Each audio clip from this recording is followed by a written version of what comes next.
وسيجنبها الأتقى الذي يؤتي ماله يتزكى صدق الله العلي العظيم وصدق رسوله النبي الكريم ونحن على ذلك لمن الشاهدين والشاكرين والحمد لله رب العالمين. درود پاک پڑھ. اللهم صل على سيدنا مولانا محمد وبارك وسلم. حضرات سامعین، بزرگان دین، آج ماہ جمادی الثانی کی 8 تاریخ اور ماہ دسمبر کی 22 تاریخ سن 2023 شہری جمع مسجد تھانے والی شاہ جماعت میں جمعۃ المبارک کے موقع پر آپ حضرات تشریف فرمائے.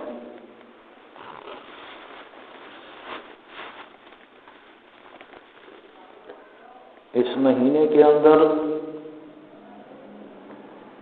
خلیفہ اول، خلیفہ بلا فصل، جانشین رسول، خلیفۃ الرسول، خلیفۃ المسلمین، امیر المؤمنین حضرت سیدنا ابو بکر رضی اللہ تعالیٰ عنہ کا یوم وصال، یوم وفات، یوم انتقال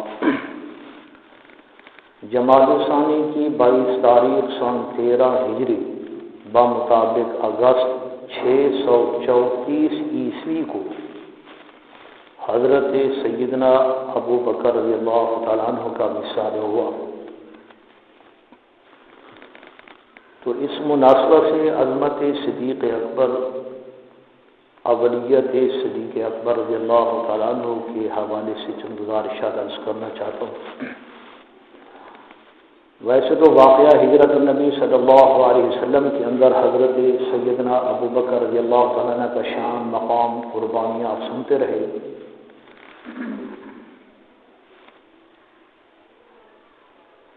اللہ رب العزت نے حضرت سیدنا ابو بکر رضی اللہ تعالیٰ عنہ کو شان اور مقام بہت اونچا بنایا.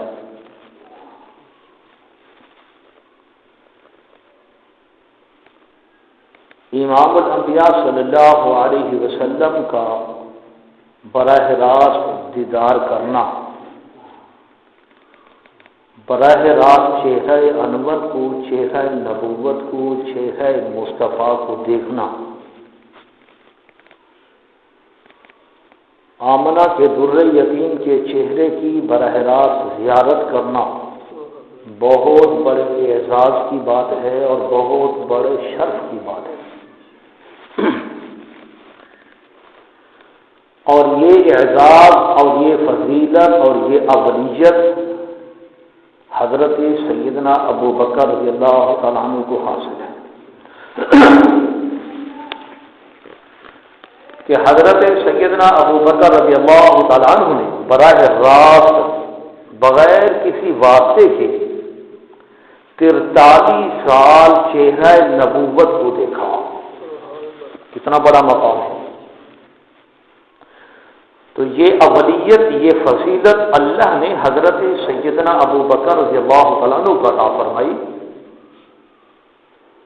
اور عرب کے اندر کوئی ایسا آدمی نہیں تھا جس نے 43 سال اس تسلسل کے ساتھ چہرہ مصطفیٰ کو دیکھا ہو. یہ صرف احساس صداقت کا ہے.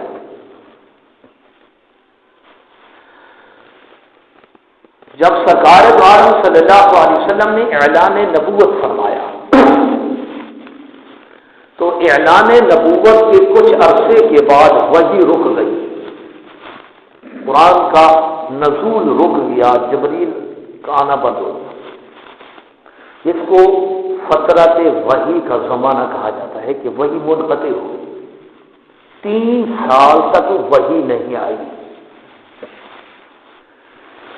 3 سال تک وحی کا سلسلہ رکا رہا. 3 سال گزرنے کے بعد پھر دوبارہ وحی کا سلسلہ شروع ہو گیا. قرآن آ گیا، جبریل آ گیا. 3 سال کے بعد یہ آیت اتری وَأَنذِرْ عَشِيرَتَكَ الْأَقْرَبِينَ. یہ آیت اللہ نے اس آیت کریمہ کے اندر اپنے محبوب صلی اللہ علیہ وسلم کو حکم دیا کہ اپنے رشتہ داروں کو، عزیز و اقارب کو ڈراؤ۔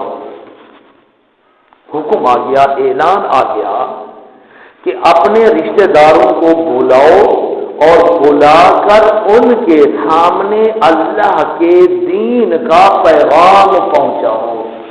یہ حکم آ گیا۔ جب عرش والے کی طرف سے یہ حکم آ گیا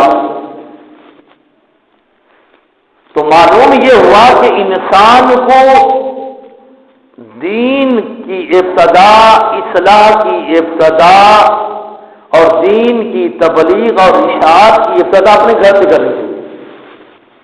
یہ تو اللہ نے یہاں اپنے محبوب کو کیا کہ پہلے گھر سے کام شروع کرو، اپنے گھر کے ماحول کو صحیح کرو۔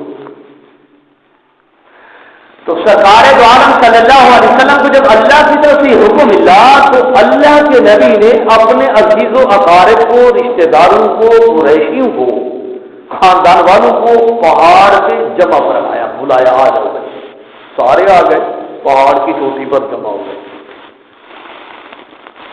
جمع کرنے کے بعد اللہ کے نبی صلی اللہ علیہ وسلم نے دو سوال کیے۔ سارے مجمع سے جو لوگ آئے ہوئے تھے، قبیلے والے، خاندان والے، عزیز و اقارب، رشتہ دار، قریشی، سارے، تو اللہ کے نبی نے پہلا سوال یہ کیا، حل وجدتمونی صادقا او کاذبا۔ پہلا سوال یہ کہ اللہ کے نبی نے کہ تم نے مجھے صادق پایا یا کاذب پایا، سچا پایا یا جھوٹا پایا، یہ سوال کیا۔ ایک سوال، یعنی اپنے صادق اور امین ہونے کے بارے میں اللہ کے نبی نے پوچھا۔ اور دوسرا سوال اللہ کے نبی نے یہ فرمایا کہ میں نے تمہارے اندر 40 سال گزارے، بچپن سے لے کر ولادت سے لے کر اب میں 40 سال کا ہو گیا، تو 40 سال زندگی کا ایک بہت بڑا حصہ ہے جو میں نے تمہارے اندر گزارا، بچپن بھی گزارا، جوانی بھی گزاری، اب میں 40 سال کا ہو گیا، تو 40 سال کی زندگی کا ایک ایک لمحہ نشیبوں پر ہاتھ، نشیبوں پر ہاتھ تمہارے سامنے ہے، تو تم نے مجھے کیسے پایا؟ یہ دو سوال اللہ کے نبی نے کیے۔ جب اللہ کے نبی صلی اللہ علیہ وسلم نے یہ دو سوال کیے تو سارے جتنا لوگ موجود تھے سب نے بیک زبان ہو کر کہا کہ اے پیغمبر، تیری رائے سے اختلاف ہو سکتا ہے لیکن تیری صداقت والی چادر داغدار نہیں ہو سکتی۔ ہم نے آپ کو صادق پایا، امین پایا، سچا پایا۔ آپ کی 40 سالہ زندگی کی تاریخ ہمارے سامنے ہے، وہ بے داغ ہے۔ 40 سالہ زندگی کا دور اور زمانہ پہ وہ داغدار نہیں ہے، بے داغ ہے۔ صداقت والی چادر پہ کوئی دھبا نہیں۔ سب نے تائید کی، تصدیق کی صادق اور امین ہونے کی۔ اس کے بعد اللہ کے نبی صلی اللہ علیہ وسلم نے سارے لوگوں کو بلایا ہوا تھا نا پہاڑ پہ، آپ نے پھر اپنا تعارف کرایا کہ میں کون ہوں، انا محمد رسول اللہ۔ اللہ کا تعارف کرایا، توحید کا تعارف کرایا، اپنی اللہ کی وحدانیت کا تعارف کرایا، آپ نے نبوت اور رسالت کا اعلان کیا کہ میں نبی ہوں، میں اللہ کا رسول ہوں۔ بس جب اللہ کے نبی نے ان کی عقیدے کی نفی کی وہ تو لال پیلے ہو گئے، پتھر اٹھا لیا۔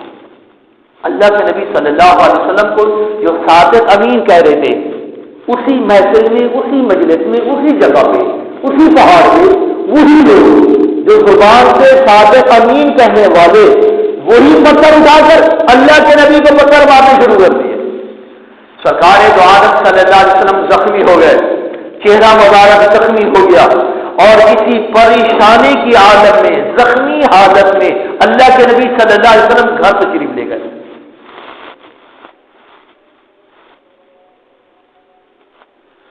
ظہر کی نماز کے بعد بیت اللہ کے اندر لوگ جمع ہو گئے، کچھ لوگ جمع ہو گئے، ان میں کچھ تاجر بھی تھے کپڑے کے، ان میں ابو جہل بھی تھا۔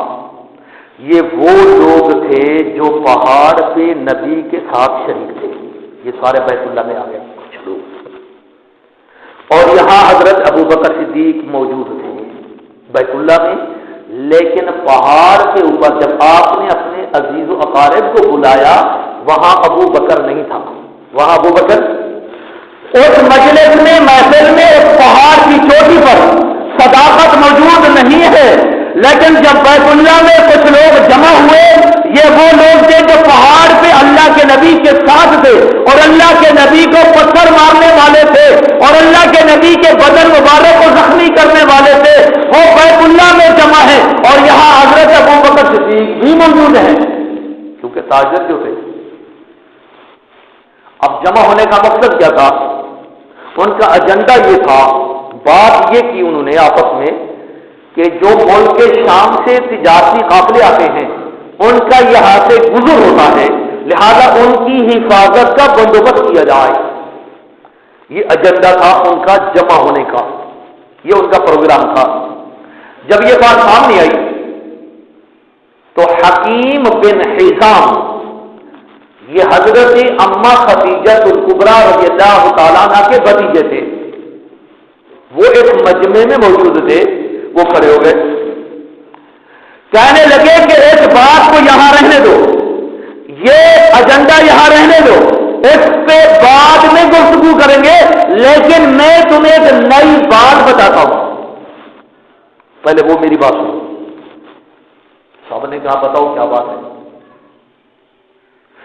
کہنے لگا کہ نئی بات یہ ہے کہ میری پھپھو حضرت اما خدیجہ الکبریٰ جو ہے، اس کا جو شوہر ہے جس کا نام محمد ہے، وہ نئی بات اس نے آج کہہ دی۔ وہ کہتے ہیں میں اللہ کا نبی ہوں، میں اللہ کا رسول ہوں۔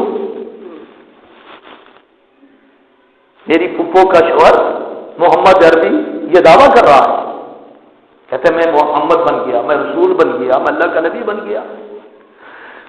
جب حکیم بن حزام نے یہ بات کی تو ابو جہل بول اٹھا۔ ابو جہل کہنے لگا کہ کل محمد عربی نے فاران کی چوٹی پر یہی بات کہی تھی کہ میں اللہ کا نبی ہوں، اللہ کا رسول ہوں، لیکن ہم نے اس کی بات کو نہیں مانا۔ اب یہ گفتگو ہو رہی ہے، ابو بکر موجود ہے، ابو بکر سن رہا ہے، حکیم بن حزام کی گفتگو بھی سنی، ابو جہل کی گفتگو بھی سنی، کیوں کہ ابو پہاڑ کی چوٹی بھی ابو بکر موجود نہیں تھا، یہاں بیت اللہ میں موجود تھا، اس مجمع میں، مجلس میں، محفل میں۔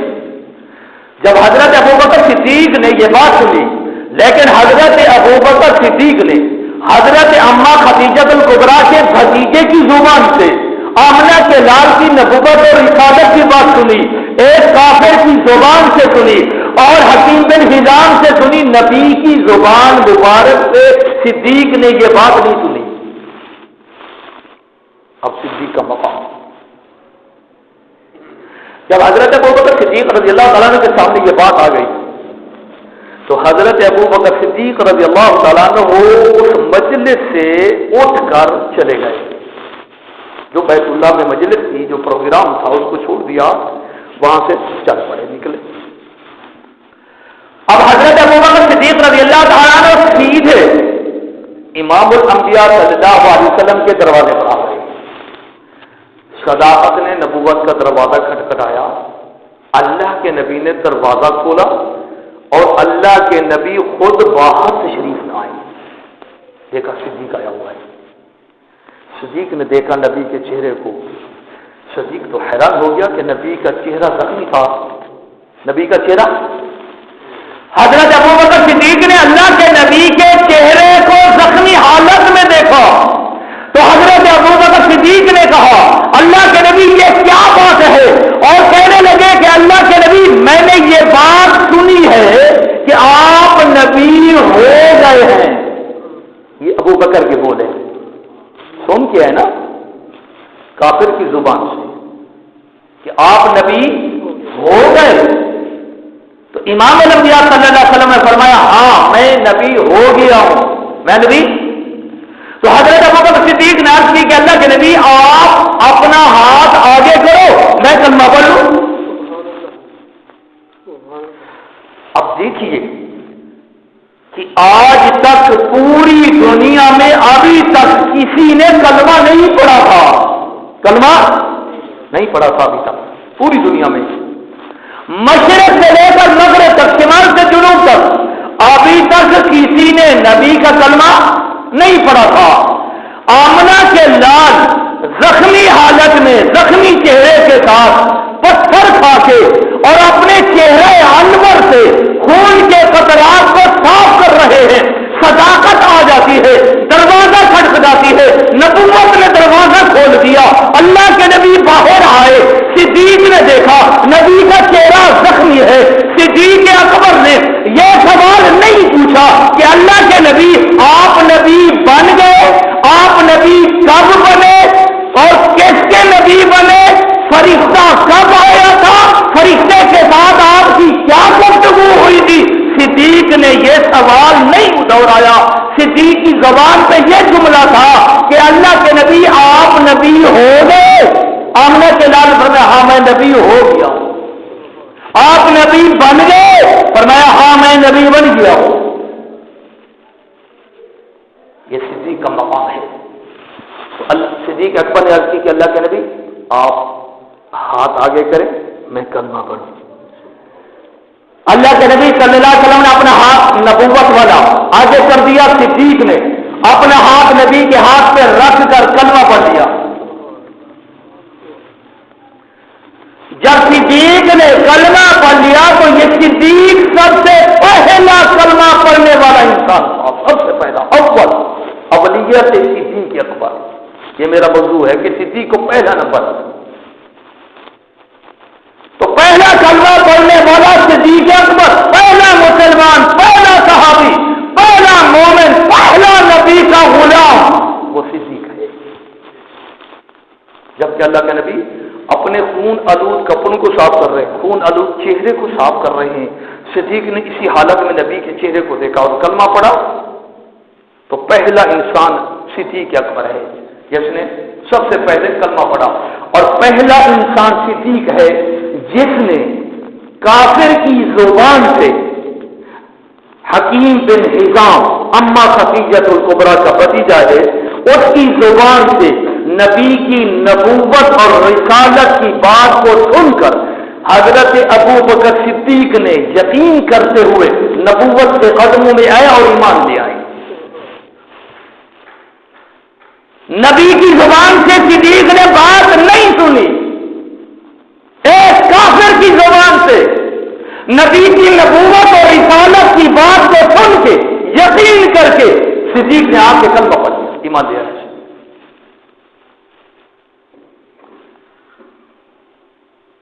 جب حضرت ابوبکر صدیق نے کلمہ پڑھ لیا، دامن مصطفیٰ کو جب تھاما تو ظاہر بات ہے پھر حالات میں پلٹا کر طوفان کھڑے ہوئے، حالات کے جکڑ چلے، تکالیف، امتحانات، پریشانیاں۔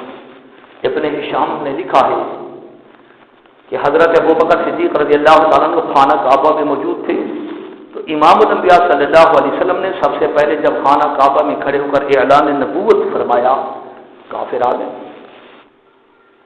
اللہ کے نبی کے اوپر پتھر برسانے شروع کر دیے، مارنا شروع کر دیا اللہ کے نبی کو۔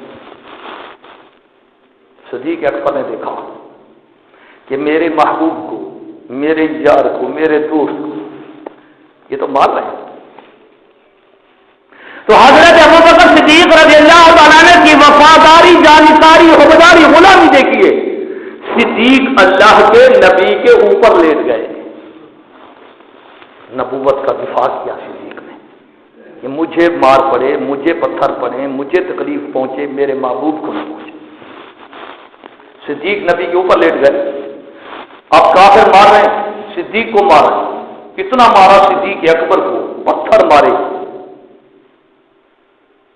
سلاخیں ماری، علماء نے لکھا یہاں تک کہ حضرت ابوبکر صدیق کے ناک کے منہ پہ جوتے مارے، حضرت ابوبکر صدیق رضی اللہ تعالیٰ عنہ کے ناک سے خون بہنے لگا، منہ مبارک سے خون بہنے لگا، شدید مارا، لیکن صداقت نے نبوت کا تحفظ کر کے، دفاع کر کے، قربانی دے کے سب کچھ برداشت کر کے دکھا دیا۔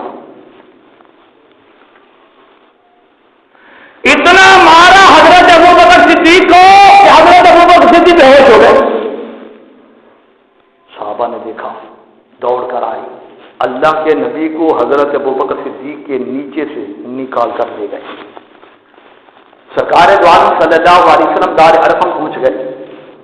صدیق کو وہاں مار پڑ رہی ہے، بیت اللہ میں مار رہے ہیں صدیق کو، خوب مار رہے ہیں، بے ہوش پڑے. قبیلہ بنو تمیم کے لوگ آئے، انہوں نے آ کے حضرت صدیق اکبر کو بے ہوشی کی حالت میں اٹھایا. اٹھانے کے بعد بیت اللہ سے صدیق اکبر کو گھر پہنچا دیا. رات گئے تک صدیق اکبر بے ہوش پڑے رہے. اور حضرت ابوبکر صدیق کی والدہ حضرت سلمہ آئی، ظاہر ماں تھی، بیٹا کا لفظ جگر کا، مار پڑی ہوئی ہے، چہرہ زخمی ہے، بدن زخمی ہے، اور جسم جو ہے زخموں سے چور چور ہو چکا ہے.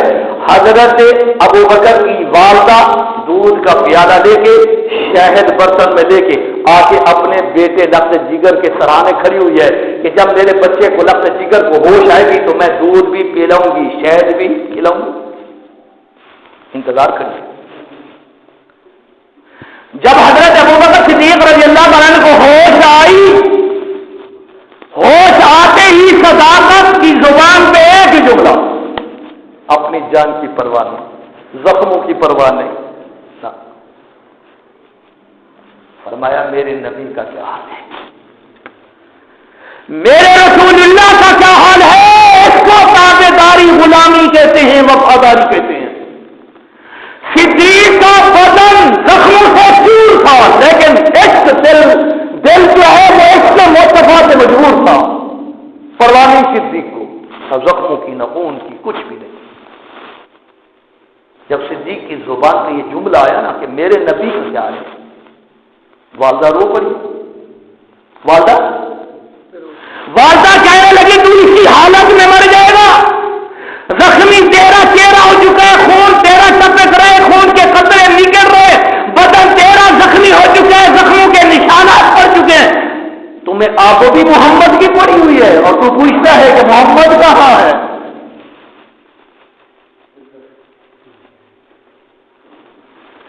لیکن حضرت ابوبکر صدیق نے فرمایا ماں، ہمارے گھر کے قریب ایک عورت رہتی ہے جس کا نام ام جمیل ہے، اس کے پاس جاؤ نا، ذرا پتہ کر کے آؤ کہ میرا محبوب کہاں ہے.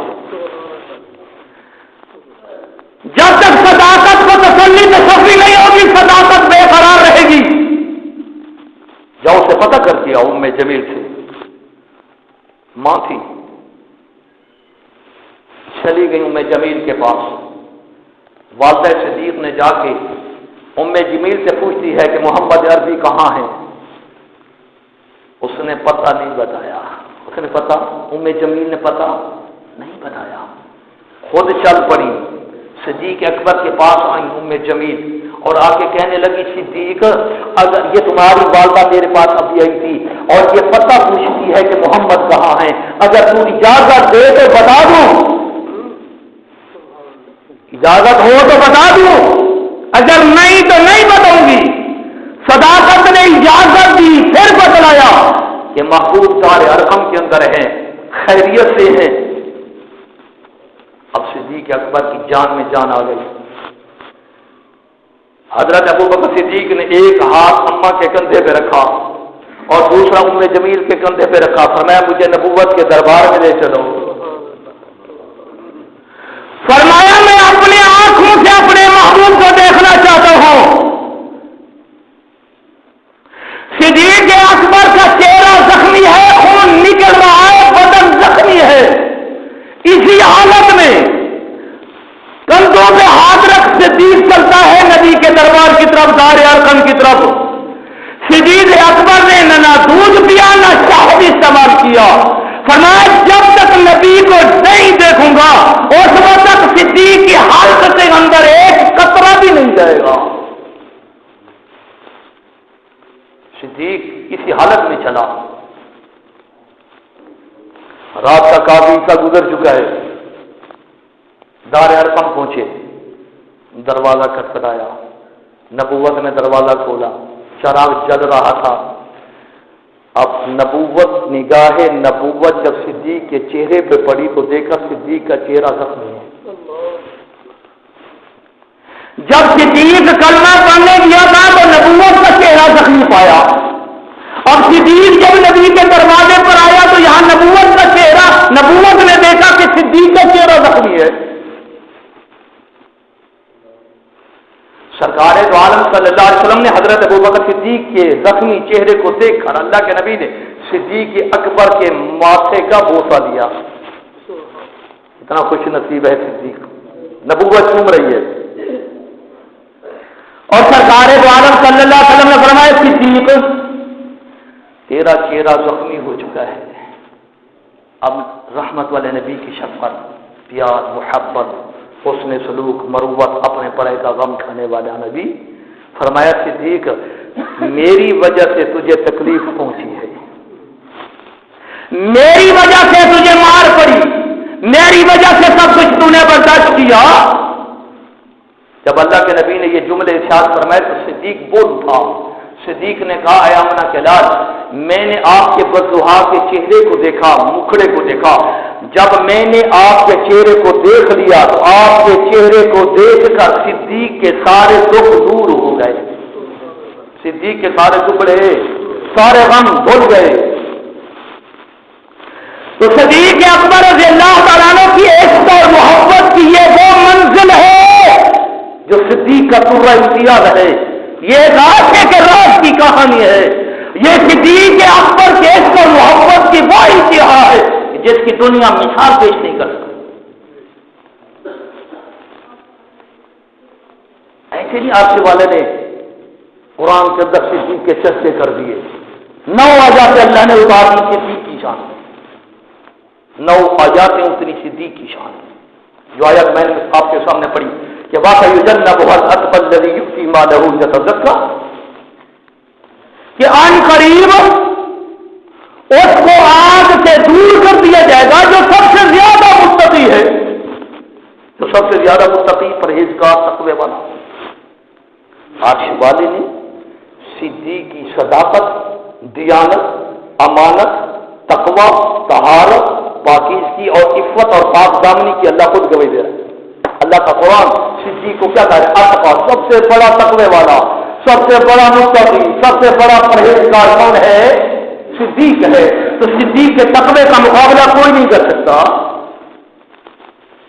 ایک اور فرمایا جو سب سے متقی ہے, سب سے زیادہ پرہیز ہے, اس کو جہنم کی آگ سے دور کر دیا جائے گا. یہ اللہ نے 2 چیزیں بیان کی, ایک تو جہنم سے دور, دوسرا اللہ نے کہا کہ صدیق سب سے زیادہ متقی ہے, سب سے زیادہ پرہیزگار ہے. علماء فرماتے ہیں یا اتقا سے مراد صدیق اکبر ہے. یہ صدیق اکبر کے حق میں, شان میں, یا اتقی. اللہ نے صدیق اکبر کو اتقا کہا کہ سب سے زیادہ متقی, سب سے زیادہ پرہیزگار, سب سے زیادہ تقوی والا. صدیق تقوی صدیق اکبر کی زندگی کا زیور تھا. حضرت ابوبکر صدیق نے 18 غلام آزاد کرائے تھے, جن میں حضرت بلال بھی تھے, حضرت عامر بن فہیرہ بھی تھے, حضرت ابو فقیہ بھی تھے. 18 غلام. اور حضرت ابوبکر صدیق نے ان کے اوپر 87,000 درہم خرچ کیا تھا. جب حضرت ابوبکر صدیق نے مال لٹایا, مال خرچ کیا, تو حضرت ابوبکر صدیق کے والد اس وقت مسلمان نہیں ہوئے تھے, کلمہ نہیں پڑھا تھا, لذت ایمان کا پتہ ہی نہیں تھا صدیق اکبر کے ابا کو. تو اس لیے صدیق اکبر کے ابا نے کہا, محفل میں آ کے کہا کہ صدیق تجھے کیا ہو گیا, تو اتنا مال لٹا رہا ہے, اتنا پیسہ خرچ کر رہا ہے, کیا تو اپنی چودراہٹ چاہتا ہے, تو اپنی ذات کی تشہیر کے لیے مال خرچ کر رہا ہے, اور پھر ان غریب لوگوں پہ مال خرچ کر رہے, تجھے کیا فائدہ ہوگا؟ چلو کسی بڑے آدمی پہ مال خرچ کرتا جو تیری ہیلپ کرتا, تیرے کام آتا, تجھے نفع پہنچا, کوئی بات تو بن جاتی. یہ غریب لوگ ہیں جن کے پلے کچھ نہیں ہے, غلام ہیں, آزاد کردہ غلام ہیں, اور تو اپنا مال ان پہ خرچ کر رہا, تو اپنی چودراہٹ چاہتا ہے, تو شہید کے لیے, اپنی ذات کے لیے مال خرچ کر رہا. تو حضرت ابوبکر صدیق کو چونکہ علم نہیں تھا, حضرت ابوبکر صدیق کے ابا کو علم نہیں تھا, کلمہ نہیں پڑھا تھا, یہ لذت ایمان سے نا آشنا تھے, اس لیے حضرت ابوبکر صدیق رضی اللہ تعالیٰ عنہ کے والد نے یعنی حضرت ابوبکر صدیق کی سخاوت کو غلط رنگ میں لے آئے. حضرت ابوبکر صدیق کے والد نے یہ سمجھا کہ یہ دنیاوی مقاصد کے لیے اور اپنی خواہشات کے لیے یہ مال خرچ کر رہا ہے،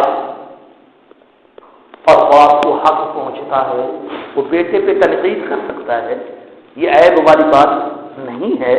تو حضرت ابوبکر صدیق کو جب یہ پتہ چلا کہ میرے ابے نے یہ بات کہہ دی ہے کہ یہ اپنی ذاتی تشہیر کے لیے اپنا مال خرچ کر رہا ہے، اپنا مال چدراہٹ کے لیے لٹا رہا ہے، تو حضرت ابوبکر صدیق رضی اللہ عنہ رو پڑے، آنکھوں سے آنسو نکل آئے، روتے ہوئے نبی کے دربار میں صدیق آ گیا اور آ کے ساری کارگزاری سنائی.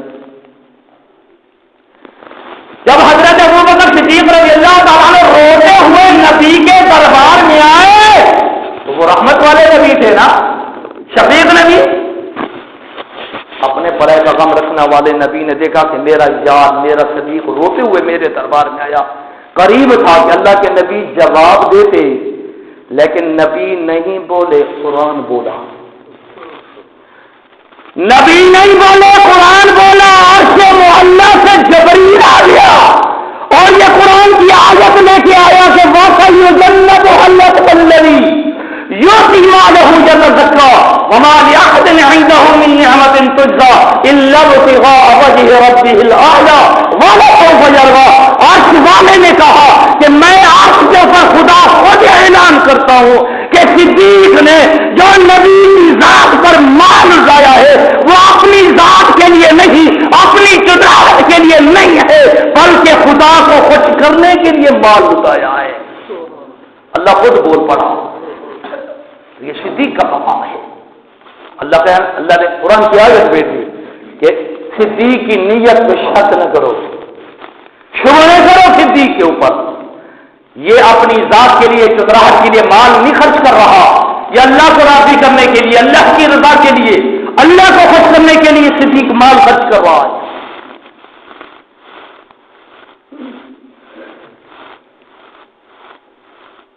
اللہ نے حضرت ابوبکر صدیق رضی اللہ تعالیٰ عنہ کو یہ اولیت بھی دی، یہ فضیلت بھی عطا کی، یہ مقام، یہ رتبہ عطا فرمایا. دیکھو کہ صدیق اکبر روضہ اقدس میں آرام فرما رہے ہیں. کہاں؟ یہ عظمت اللہ نے صدیق کو دی ہے کہ حضرت ابوبکر صدیق رضی اللہ تعالیٰ عنہ روضہ اقدس میں آرام فرما رہے ہیں، اور اللہ نے صدیق اکبر کو یہ اولیت اور یہ فضیلت دی ہے کہ صدیق اکبر آج تک نبی کے ساتھ سوئے ہوئے ہیں. اور اللہ نے حضرت ابوبکر صدیق کو یہ اولیت اور یہ فضیلت اور یہ عظمت، یہ مقام، یہ رتبہ، یہ شان عطا فرمایا ہے کہ حضرت ابوبکر صدیق نے براہ راست چہرہ مصطفیٰ کو 43 سال دیکھا. کتنا دیکھا؟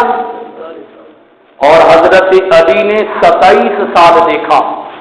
حضرت علی نے کتنے دیکھا؟ 27 سال. اب حضرت ابوبکر صدیق کا یہ شان، یہ مقام، یہ فضیلت، یہ عظمت کہ 43 سال چہرہ نبوت کو دیکھا صدیق نے. حضرت ابوبکر صدیق رضی اللہ تعالیٰ عنہ 18 سال کی عمر سے لے کر 61 سال کی عمر تک اللہ کے نبی کے چہرے کو دیکھا. جب امام الانبیاء صلی اللہ علیہ وسلم کا وصال ہوتا ہے تو حضرت ابوبکر کی عمر 61 سال ہے. 18 سال سے لے کر 61 سال تک حضرت ابوبکر صدیق نے چہرہ نبوت کو دیکھا. یہ 43 سال بنتے ہیں. تو حضرت ابوبکر صدیق نے 18 سال کی عمر سے لے کر 61 سال کی عمر تک یعنی 43 سال وضحا کے چہرے کو دیکھا. اور جب حضرت علی نبی کے گھر میں آئے تو حضرت علی کی عمر 2 سال کی تھی. جب آمنہ کے لال کا وصال ہوتا ہے حضرت علی کی عمر 29 سال ہے.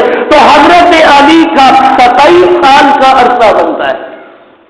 حضرت علی نے نبی کے چہرے کو 27 سال دیکھا اور حضرت ابوبکر صدیق نے 43 سال دیکھا. اور اگلا پوائنٹ ذرا سمجھنے کی کوشش کرو. آپ مجھے بتلائیں ابوبکر کی عمر کتنا ہے جب اللہ کے نبی دنیا سے جا رہے؟ 61 سال ہے. اور حضرت علی کی عمر 29 سال ہے. وہ کڑیل جوان ہے، وہ بابا ہے، وہ بڑی عمر کو پہنچ چکے ہیں. تو حضرت ابوبکر صدیق کی عمر جو 61 سال ہے تو وہ باپ کی جگہ پہ ہے. یہ 61 سال کی عمر یہ باپ کی عمر ہے اور 29 سال یہ بیٹے ہے گویا کہ حضرت ابوبکر صدیق رضی اللہ تعالیٰ عنہ کی عمر 61 سال تھی جب اللہ کے نبی دنیا سے رخصت ہوئے، اور حضرت علی کی عمر ہے 29 سال۔ اب دو آدمی آپ بٹھا دیں، ان میں ایک کو 61 سال کا اور ایک کو 29 سال کا، تو ظاہر 61 سال والے کو درجہ باپ کا دیا جائے گا کہ یہ بزرگ آدمی ہے، یہ بڑی عمر کا ہے، اور یہ جو 29 سال والا بیٹھا ہوا ہے یہ بیٹے کی جگہ ہے، اس کی عمر بیٹے والی ہے، اس کو بیٹے کا درجہ دیا جائے گا، ہے ایسا یا نہیں؟ تو جب امام الانبیاء دنیا سے جا رہے تھے اس وقت ابو بکر کی عمر 61 سال، گویا کہ ابو بکر باپ کی جگہ تھے، حضرت علی کی عمر 29 سال، گویا کہ وہ بیٹے کی عمر میں تھے، گویا کہ صدیق باپ کی جگہ پہ تھا اور علی بیٹے کی جگہ پہ تھا۔ صدیق کی عمر 61 سال ہے، علی کی عمر 29 سال ہے، تو میں آپ سے یہ سوال کرنا چاہتا ہوں، آپ مقام زیادہ باپ کو دیں گے یا بیٹے کو دیں گے؟ بولو بیٹے کو دیں گے؟ بڑی عمر والے کو مقام زیادہ دیں گے یا چھوٹی عمر والے کو دیں گے؟ ترجیح باپ کو دیں گے یا بیٹے کو دیں گے؟ تو صدیق بڑی عمر کا ہے اور 61 سال کی عمر ہے، باپ کی جگہ بیٹھا ہوا ہے، علی کی عمر 29 سال ہے، وہ بیٹے کی جگہ پہ ہے، وہ چھوٹی عمر والا ہے، تو ظاہر بات ہے ترجیح ابو بکر کو دی جائے گی، رتبہ ابو بکر کو زیادہ دیا جائے گا۔ تو جب خلافت کا مسئلہ آیا تو حقدار باپ ہے، بیٹا نہیں ہے۔ آپ خلافت کس کو دیں گے؟ باپ کو دیں گے نا، کہ باپ موجود ہے، اس کی عمر بھی زیادہ ہے اور اس کا تجربہ بھی زیادہ ہے، وہ باپ کی جگہ ہے، تو باپ کے ہوتے ہوئے بیٹے کو ترجیح نہیں دی جاتی، ہمیشہ باپ کو ہی ترجیح دی جاتی ہے۔ تو خلافت حق کسی کا ہے، نہ کہ علی کا۔ اس وقت اللہ نے صدیق اکبر کو بہت بڑا مقام دیا ہے۔ صدیق کا مقام دیکھیں کہ حضرت ابوبکر صدیق رضی اللہ تعالیٰ عنہ اور اللہ کے نبی، صداقت اور نبوت کی حدیں ساتھ چلتی ہیں، صداقت اور نبوت کی حدیں ساتھ چلتی ہیں۔ صدیق اور نبی لازم ملزوم ہیں، لازم ملزوم۔ جہاں صداقت نظر آئے گی وہاں نبوت نظر آئے گی، جہاں نبوت نظر آئے گی وہاں صداقت نظر آئے گی۔ اللہ نے جوڑ دیا، جڑے ہوئے ہیں قیامت تک۔ آگے بھی تو حضرت ابوبکر صدیق رضی اللہ تعالیٰ عنہ اور امام الانبیاء صلی اللہ علیہ وسلم کے درمیان آپ موافقت دیکھیں کہ لازم ملزوم اللہ نے کیسے بنا دیا دونوں کو، صدیق کو بھی نبی کو۔ امام الانبیاء صلی اللہ علیہ وسلم کی عمر 63 سال ہے، تو حضرت ابوبکر صدیق رضی اللہ تعالیٰ عنہ کی بھی عمر 63 سال ہے، اور امام الانبیاء صلی اللہ علیہ وسلم پیر کے دن فوت ہوئے، تو حضرت ابوبکر صدیق کی پیر کے دن فوت ہوئے، اور امام الانبیاء صلی اللہ علیہ وسلم کی تدفین رات کو ہوئی، حضرت ابوبکر صدیق کی تدفین بھی رات کو ہوئی۔ امام الانبیاء صلی اللہ علیہ وسلم کو وفات سے 15 دن پہلے بخار ہوا، تو حضرت ابوبکر صدیق کو بھی وفات سے 15 دن پہلے بخار ہوا، اور امام الانبیاء صلی اللہ علیہ وسلم کو پہلے سر میں تکلیف ہوئی، سر میں درد ہوا، تو حضرت ابوبکر صدیق کو بھی پہلے سر میں تکلیف ہوئی، سر میں درد ہوا، اور امام الانبیاء صلی اللہ علیہ وسلم کو وفات سے 2 سال پہلے زہر دیا گیا، تو حضرت ابوبکر صدیق کو بھی وفات سے 2 سال پہلے زہر دیا گیا، اور امام الانبیاء کو یہودیوں نے زہر دیا، تو حضرت ابوبکر صدیق کو بھی یہودیوں نے زہر دیا، امام الانبیاء کو عورت نے زہر دیا، تو ابوبکر صدیق کو بھی زہر عورت نے دیا، امام الانبیاء کو زہر کھانے میں دیا گیا، تو ابوبکر کو بھی کھانے میں زہر دیا گیا، امام الانبیاء صلی اللہ علیہ وسلم کو گوشت کے اندر زہر ملا کر دیا گیا، تو حضرت ابوبکر صدیق کو بھی گوشت کے اندر زہر ملا کر دیا گیا، اور امام الانبیاء صلی اللہ علیہ وسلم کے اوپر اس وقت زہر نے اثر نہ کیا، کچھ مدت کے بعد زہر نے اثر کیا، تو حضرت ابوبکر صدیق کے اوپر بھی اس وقت زہر نے اثر نہیں کیا تھا، بعد میں اثر کیا تھا، اور امام الانبیاء صلی اللہ علیہ وسلم کی بیماری اور وفات زہر کی وجہ سے ہوئی، تو حضرت ابوبکر صدیق کی بیماری اور وفات بھی زہر کے اثر کے وجہ سے ہوئی، اور امام الانبیاء صلی اللہ علیہ وسلم کو بھی شہادت کا رتبہ ملا، کیونکہ زہر کی وجہ سے آپ کی وفات ہوئی۔ علماء فرماتے ہیں یہ شہادت کا درجہ ہے، تو امام الانبیاء کو بھی شہادت کا رتبہ ملا، تو حضرت ابوبکر صدیق کو بھی شہادت کا رتبہ ملا، اور امام الانبیاء صلی اللہ علیہ وسلم جب کھانا کھا رہے تھے جس میں زہر موجود تھا، تو اللہ کے نبی کے ساتھ ایک صحابی شریک تھے، اور حضرت ابوبکر صدیق کے ساتھ بھی ایک صحابی شریک تھے، اور امام الانبیاء صلی اللہ علیہ وسلم کے ساتھ جو کھانے میں صحابی شریک تھا وہ زہر کے اثر کی وجہ سے شہید ہو گئے، لیکن اللہ نے اپنے محبوب کو بچا دیا، اور حضرت ابوبکر صدیق صدیق کے ساتھ جو صحابی شریف تھے وہ سال کی وجہ سے شہید ہو گئے، لیکن اللہ نے صدیق اکبر کو بچا دیا۔ تو حضرت امام الانبیاء صلی اللہ علیہ وسلم کے دو داماد حضرت عثمان اور حضرت علی یہ عشرہ مبشرہ میں ہیں، تو حضرت ابوبکر صدیق کے دو داماد حضرت زبیر اور امام الانبیاء خود یہ بھی عشرہ مبشرہ میں ہیں۔ یہ موافقت ہے، لازم ملزوم ہے۔ حضرت امام الانبیاء صلی اللہ علیہ وسلم کی بیٹی حضرت سیدہ فاطمہ الزہرا نے چکی پیسی، تو حضرت ابوبکر صدیق کی بیٹی حضرت اسماء نے بھی چکی پیسی۔ امام الانبیاء صلی اللہ علیہ وسلم کی بیٹی سیدہ فاطمہ الزہرا کو رات کے اندھیرے میں دفن کیا گیا، تو حضرت ابوبکر صدیق کی بیٹی حضرت اما عائشہ صدیقہ کو بھی رات کی تاریکی میں دفن کیا گیا۔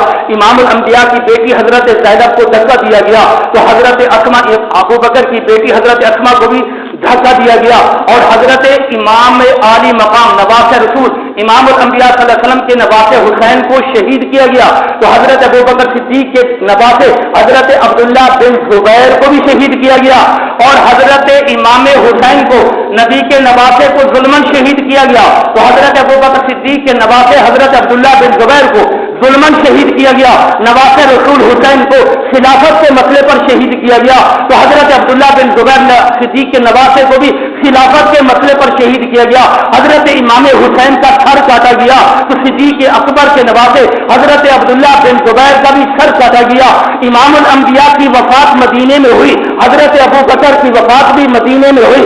امام الانبیاء نے وفات سے پہلے مسواک مانگا، صدیق اکبر نے وفات سے پہلے مسواک مانگا۔ حضرت امام الانبیاء کو حضرت اما عائشہ صدیقہ نے وفات سے پہلے مسواک چبا کر دیا، تو حضرت ابوبکر صدیق کو بھی اما عائشہ صدیقہ نے مسواک چبا کر دیا۔ امام الانبیاء صلی اللہ علیہ وسلم کے آخری الفاظ یہ تھے الصلاۃ الصلاۃ، نماز نماز نماز نماز، تو حضرت ابوبکر صدیق کے بھی آخری الفاظ یہی تھے، اور امام الانبیاء کے آخری الفاظ یہ بھی تھے کہ اللہم فی الرفیق الاعلیٰ، تو صدیق اکبر کے الفاظ بھی یہی تھے اللہم فی الرفیق الاعلیٰ۔ امام الانبیاء صلی اللہ علیہ وسلم کو 3 کپڑوں میں کفن دیا گیا، تو صدیق اکبر کو بھی 3 کپڑوں میں کفن دیا گیا۔ امام الانبیاء صلی اللہ علیہ وسلم کا جنازہ جس چارپائی پہ آیا اسی چارپائی صدیق اکبر کا جنازہ آیا، جو چادر نبی کے چہرے پہ ڈالی گئی وہی چادر حضرت ابوبکر صدیق کے چہرے پہ ڈالی گئی۔ جس حجرے میں امام الانبیاء کی قبر بنی اسی حجرے میں حضرت ابوبکر صدیق کی قبر بنی، اور قیامت کے دن جس دن اللہ کے نبی اٹھیں گے حضرت ابوبکر صدیق بھی اسی دن اٹھیں گے، نبی جس طرف جائیں گے صدیق بھی اسی طرف جائیں گے، نبی حوض کوثر پہ جائیں گے صدیق بھی حوض کوثر پہ جائیں گے۔ تو یہ لازم ملزوم ہے، اللہ نے صداقت اور نبوت کو جوڑ دیا ہے، اللہ نے صدیق کو بہت بڑا مقام عطا فرمایا ہے۔ اللہ کے نبی نے کیا فرمایا کہ جس نے بھی دنیا کے اندر میرے اوپر احسانات کیے میں نے سب کے احسانات کا بدلہ چکا دیا ہے، لیکن صدیق کے اتنے احسان ہیں کہ ان کا بدلہ میں قیامت کے دن ادا کروں گا۔ یہ کتنا بڑا اعزاز ہے، یعنی حضرت ابوبکر صدیق اللہ کے نبی کے محسن ہیں، محسن کہہ رہے ہیں کہ صدیق نے اتنے بڑے احسانات کیے، لیکن عجیب بات یہ ہے یہاں تو صدیق بن گیا اللہ کے نبی کا محسن، اور ادھر اللہ کا قرآن کہتا ہے لقد من اللہ علی المؤمنین اذ بعث فیہم رسولا من انفسہم، کہ وہاں اللہ احسان جتلا رہا، اللہ کہتے ہیں میں نے ایمان والوں پر احسان کیا، اور ادھر اللہ کے نبی کہتے ہیں کہ صدیق نے میرے اوپر احسان کیا۔ اب اللہ نے اتنا بڑا اعلان کر دیا کہ ایمان والوں پر مسلمانوں پر اللہ فرماتا ہے میں نے احسان کیا، تو اللہ نے یہ احسان کیوں جتلا دیا؟ اللہ کو کیا ضرورت پڑی؟ اللہ تو بہت بڑی ذات ہے، وَإِن تَعُدُّوا نِعْمَتَ اللَّهِ لَا تُحْصُوهَا، اس کے اتنے انعامات ہیں، اتنا احسانات ہیں، انسان شمار نہیں کر سکتا، گن نہیں کرتا۔ یہ تو اللہ نے ان احسانات کا احسان نہیں جتلایا، لیکن اللہ نے یہاں کہا لقد من اللہ علی المؤمنین اذ بعث فیہم رسولا، کہ اے اللہ اتنا بڑا احسان کون سا ہے؟ آخر ظاہر بات ہے وہ وکرا احسان ہوگا، کوئی وکری بات ہوگی، وکرا تحفہ ہوگا، کوئی نرالا احسان ہوگا، کوئی منفرد احسان ہوگا۔ اللہ جو کہہ رہا ہے، اللہ خود ہی جتلا رہا ہے کہ میں نے ایمان والوں پر احسان کر دیا، تو اللہ محسن بن گیا۔ اللہ کون سا احسان کیا؟ اللہ میں نے تو بڑا غور و فکر کیا، میں نے تورات کو بھی دیکھا، میں نے زبور کو بھی دیکھا، میں نے انجیل کو بھی دیکھا، میں نے آسمانی کتابوں کو دیکھا، ان کو میں نے پڑھا دیکھا، غور و فکر کیا، اور آسمانی صحیفوں کے اندر بھی میں نے دیکھا، میں نے نہ تورات میں دیکھا، نہ زبور میں، نہ انجیل میں کہیں لکھا ہوا میں نے نہیں دیکھا ہے اللہ کہ تو نے یہ کہا کہ میں نے احسان کیا ہے، تو نے کہیں احسان نہیں جتلایا، لیکن قرآن کے اندر اللہ نے کیوں کہہ دیا لقد من اللہ علی المؤمنین کہ میں نے ایمان والوں پر احسان کیا ہے؟ تو وہ احسان کون سا ہے؟ انشاءاللہ زندگی رہے تو اللہ